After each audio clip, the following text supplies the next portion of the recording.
హ్రీంకారాసనగద్భితా నలసికాం సౌహ క్లీం కళాం బిభ్రతీం సౌవర్ణాంబరధారిణీం వరసుదా ధౌతాం త్రినేత్రోజ్వలాం వందే పుస్తకపాశమంకుశధరాం స్రగ్భూషితాముజ్వలాం త్వాం గౌరీం త్రిపురాం పరాత్పరకళాం శ్రీచక్ర సంచారిణీం.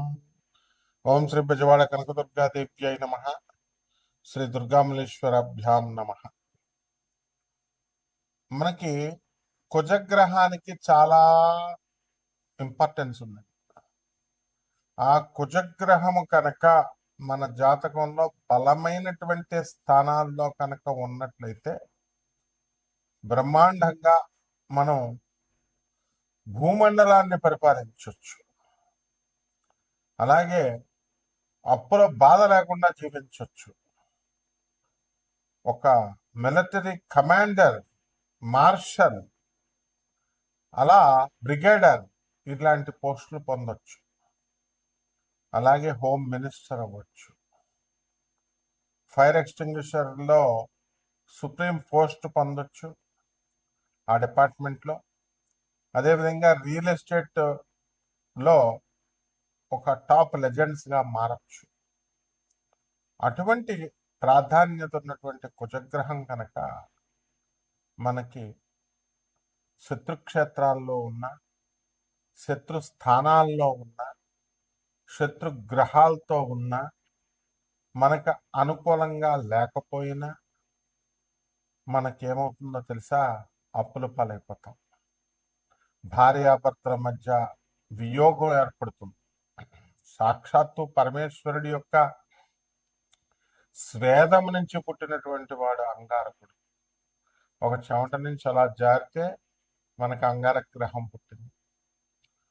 అటువంటిది సాక్షాత్తు శివుణ్ణి అంటిపెట్టుకున్నాడు కాబట్టి, శివుడి నుంచి వచ్చాడు కాబట్టి, ఆ శివుడు చెమటలోనే ఉన్నాడు కాబట్టి అంగారక గ్రహం ఆ శివుడికే వియోగాన్ని తీసుకొచ్చాడు.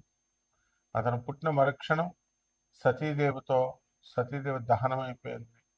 తనను తాను దహనం చేసుకుంది. ఆ విధంగా దక్ష ప్రజాపతి అవమానించాడని శివుడికి వైరాగ్యంలోకి వెళ్ళిపోయాడు. అలాగే శ్రీరామచంద్ర ప్రభు సీతాదేవి నుంచి దూరమైపోయాడు. ఈ విధంగా పురాణ పురుషుల్ని మనం తీసుకున్న, మామూలు మనుషుల్ని, సగటు మనిషిని తీసుకున్న, ఈ కుజగ్రహం కనుక బాగా లేకపోతే కనుక మనకి భార్యా వియోగాలు, వివాహాలు ఆలస్యంగా అవడాలు, అలాగే ఈ యొక్క రాశి వారి ఏ రాశిలో ఉన్నా సరే మనకి కుజుడు బాగోకపోతే సోదరులతో విరోధాలు, అక్కా చెల్లెళ్ళకి మీరు సహాయం చేసిన వాళ్ళ కృతజ్ఞత ఉండకుండా ఉండడం, అలాగే ధైర్యం కోల్పోవడం, ఆ రకంగానే మరి మీ సోదరుల మరణము, వాళ్ళు డెవలప్ కాకపోవడము, ఇలాంటివి అనేకమైనటువంటి పోర్ట్ఫోలియోస్ ఉంటాయన్నమాట.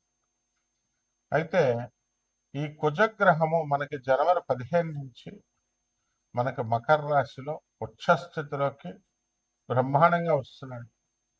దీనివల్ల కొన్ని రాశుల వాళ్ళు అద్భుతాలు చూస్తారు. మా పేర్ల మీద స్థలాలు ఉన్నాయండి, మాకు రేట్లు పెరగట్లేదండి అనుకునేటటువంటి వాళ్ళకందరికి కూడా కొంతమందికి రేట్లు పెరగడం జరుగుతుంది. అదేవిధంగా స్థలాలు మేము అమ్మాలని ఎంతగా ప్రయత్నిస్తున్నామండి, కానీ అమ్ముడవట్లేదండి అంటాడు. కుజుడు స్ట్రాంగ్ ఉంటే మిమ్మల్ని ఎలా అమ్మనిస్తాడు? ఆయన మేము క్షేమాన్ని కోరుతాడు. అందువలన అమ్మనివ్వకుండా స్థలాన్ని మీకు ఉంచుతాడు. ఈ రకంగా అనేకమైనటువంటి మ్యాజిక్స్ని కుజగ్రహం చేయగలుగుతుంది. కాబట్టి అటువంటి కుజగ్రహము మనకి జనవరి 15, 2026 సంవత్సరం నుంచి మకర రాశి ప్రవేశం చేయడం, అలాగే మనకి ఫిబ్రవరి 24వ తేదీ వరకు కూడా మనకి అక్కడే ఉండడం మకర రాశిలో అద్భుతమైనటువంటి మార్పుల్ని మన జీవితాల్లో ద్వాదశ రాశి వారికి తీసుకొస్తుంది. అయితే ఇవన్నీ కూడా రాశి ఫలాలన్నీ కూడా మనము కోటాను కోట్ల మందిని కామన్ ప్లాట్ఫారం మీద మనం చెప్పబడుతున్నాయి కాబట్టి వ్యక్తిగతంగా జాతకాలను బట్టి మనం చూసి చెప్పాలి. ఎలా మీకు ప్రమోషన్ వస్తుందా, అసలు మీకు ఉద్యోగం వస్తుందా, చదువులో ముందుకెళ్ళగలుగుతారా? అసలు ఈ వివాహాలన్నీ కూడా ఆగిపోతున్నాయి, ఆలస్యం అవుతున్నాయి.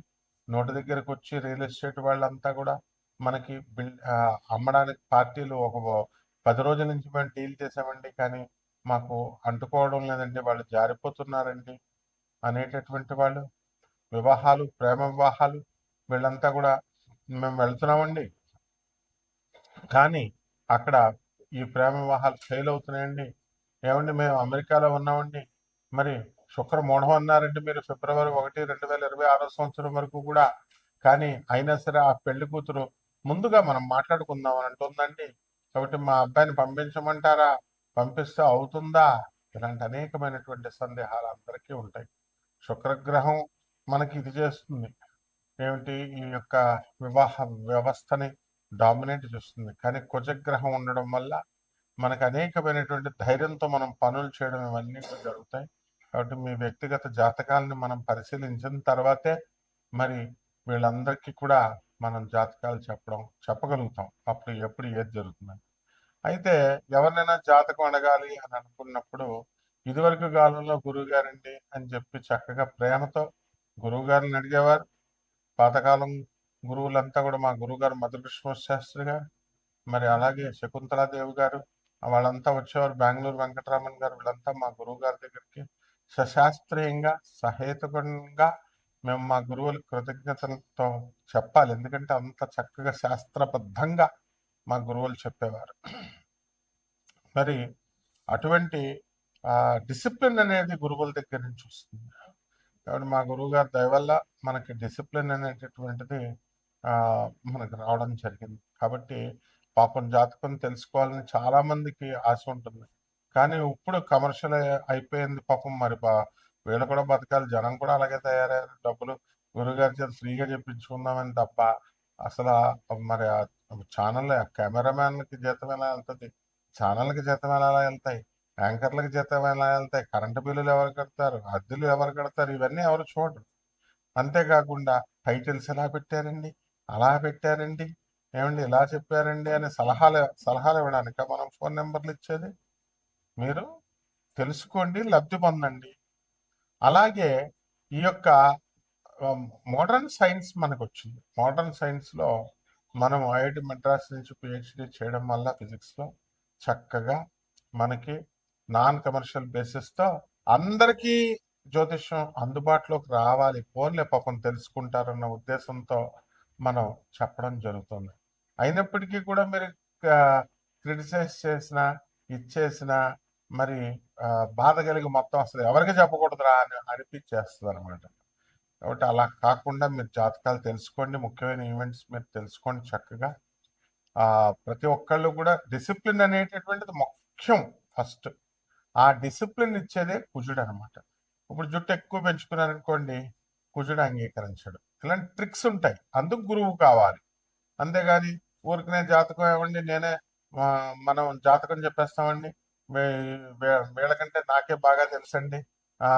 ఒక ఆవిడ చెప్తుంది యుఎస్లో ఉండి, నేను జాతకాలన్నీ నాకు తెలుసండి. తెలియడం కాదమ్మా, నీ గురువు ఎవరో తెలియాలి. నీ పొజిషన్ ఫస్ట్ పాయింట్. నీ గురువు ఎవరు? గురువు విజ్ఞానం లాగా ఈ మామూలు సైన్సెస్ లాగా నేర్పరు. అది సాధన బలం ఉండాలి, డిసిప్లిన్ ఉండాలి, గురువు మీద ప్రేమ ఉండాలి, గురువు కాళ్ళు పిసకాలి. ఇన్ని తతంగాలు చేస్తేనే గురు పరంపర. అప్పుడు గురు మండలం నుంచి మనల్ని ఆశీర్వదిస్తారు, వాక్కు ప్రసన్నమవుతుంది, వాక్కు వస్తుంది. కాబట్టి 12 రాశుల వారికి కూడా ఈ యొక్క కుజగ్రహ మార్పు వల్ల ఉచ్చ స్థితిలోకి వచ్చినటువంటి మకర రాశిలోకి వచ్చినటువంటి కుజగ్రహ ప్రభావం వలన 12 రాశుల వారికి ఒక్కొక్క రాశి వారికి ఏ విధంగా ఫలితం ఉంటుందో మనం చూద్దాం.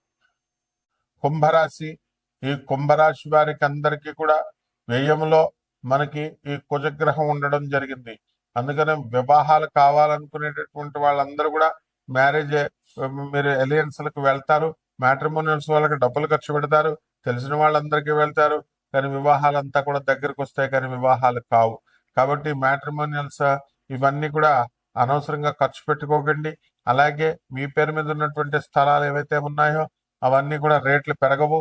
అలాగే మీరు కుంభరాశి వారికి ఏలినట్స్ అని జరుగుతుంది, కాబట్టి సోదరులు కూడా మీకు రివర్స్ అయిపోవడం జరుగుతుంది. కాబట్టి అనవసరమైనటువంటి మితభాషిత్వంగా ఉండండి. అనవసరమైనటువంటి వాగ్వాదాలు చేసుకోవడం ద్వారా మీకు ఏమవుతుందంటే అన్నెసరీ డిస్కషన్స్ లోకి వెళ్ళొద్దు. అపనిందలు పడడానికి అవకాశాలు ఉంటాయి. ముఖ్యంగా ఆడవాళ్ళు మన దగ్గరికి అస్సలు వెళ్ళొద్దు. వాళ్ళతో మీరు మాట్లాడొద్దు కూడా. అలాగే మీ పేరు మీద ఉన్నటువంటి స్థలాలన్నీ కూడా రేట్లు పెరగాలని ఉన్నా ఆ కొనేటటువంటి వాడు దొరకడు. బ్రోకర్లను నమ్ముకోకండి. వాడు ఏదో చెప్పి మొత్తం మీద కొనాలని అనుకుంటే కనుక ఏదో చెప్పి మీకు ఏదో అంటగట్టేస్తాడు and you will be put in problems. కాబట్టి ఈ రాశి వారికి ఎవరికైతే ఉద్యోగాల కోసం ప్రయత్నిస్తున్నారో అటువంటి వాళ్ళకందరికీ కూడా ఉద్యోగాలు అనేటటువంటివి దొరుకుతాయి. ఆదాయాలు బాగానే పెరుగుతాయి. కాకపోతే ఖర్చు బ్రహ్మాండంగా పెరుగుతుంది. ముఖ్యంగా సోదరులకు ఖర్చు పెడతారు, అక్కా చెల్లెలకు ఖర్చు పెడతారు. కానీ వాళ్ళందరూ కూడా మరి మీకు చేసిన హెల్ప్ చేసిన రెసిప్రికేషన్ చేసినా చేయకపోయినా మీరు బాధపడద్దు. అలాగే ఈ కుంభరాశి వారు చక్కగా గురుడు పంచమ స్థితిగతుడై ఉన్నాడు కాబట్టి ఇల్లు కొంటారు, స్థలాలు కొంటారు. ఇవన్నీ కూడా పరిహారాల దగ్గరికి వచ్చేసరికి ఏలినాటి శని జరుగుతుంది కాబట్టి శని జపం చేయండి, శని స్తోత్రాలు చదవండి, శనికి కిలోంపావు నల్ల నువ్వుల్ని నల్లని వస్త్రాన్ని పేద బ్రాహ్మణునికి శనివారం నాడు ఉదయం 8 గంటలకు దానం చేసుకోండి. దశ మహావిద్యల్లో ఒకటైనటువంటి మహాకాళి అమ్మవారి యొక్క హోమాన్ని మీరు చక్కగా జపం చేసుకోండి, హోమాన్ని చేసుకోండి. కేవలం ఈ పూజలు ఇవన్నీ చేసేస్తే సరిపోదు. పేదవారికి, అనాథలకి, వికలాంగులకి, సాధువులకి దానాలు చేసుకోండి. ఏదో ముష్టేస్తున్నట్టు 10 రూపాయలు వేస్తే సరిపోదు. మీరు ప్రపోర్షనేట్ గా ఎంత ఆనర్ గా మీరు జీతాలు పొందుతున్నారో, మీరు వ్యాపారాల్లో లాభాలు తీసుకుంటున్నారో పేదవారిని కూడా వికలాంగుల్ని అంత గౌరవంగా చూసుకొని మీరు ఇవ్వాలి. 10% ఇవ్వాలి ప్రతి నెల కూడా.